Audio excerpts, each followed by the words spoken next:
Ishee akkam jirtan hundi keessanuu maatiin YouTube kiyya kun video part 2 yookiin kutaa lammaffaadha. Telegram kiyya yoo laaluu barbaadne jiraatan kutaa Telegram search irra deemtanii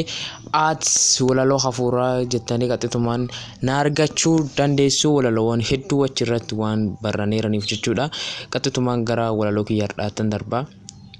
Yesus madura walaloo kiyya.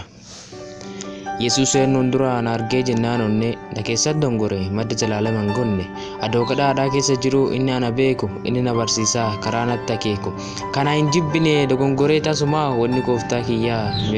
qabadhu baasuma adoo waan gooftaa qabatin inni tola na jaalate argama koo yoo hedu olmaa sanatti baay'ate biyaan qabeenya hin qabu akka namaa warqii birri garuu waan tokko beeka akkas qabadheeru sirrii.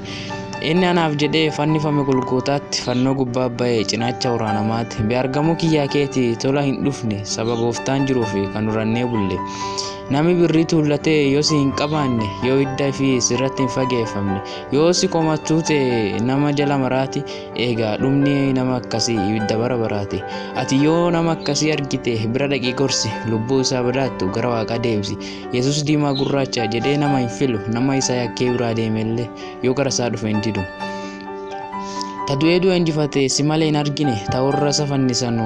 tasuma jibbine jennee amannee dhugaa akka addunyaa lallabna qaxxaamuraa yaana biyya mara dhaqqabna labsii dhaqqamsiisa wangeelaa barsiisaa yaana sheexana kuffisaa isa mara danda'u faana warra kiristaanaatti dukkante dhaqaatti ibsina ardii torbaan dura yaa'a dhugaatitti himna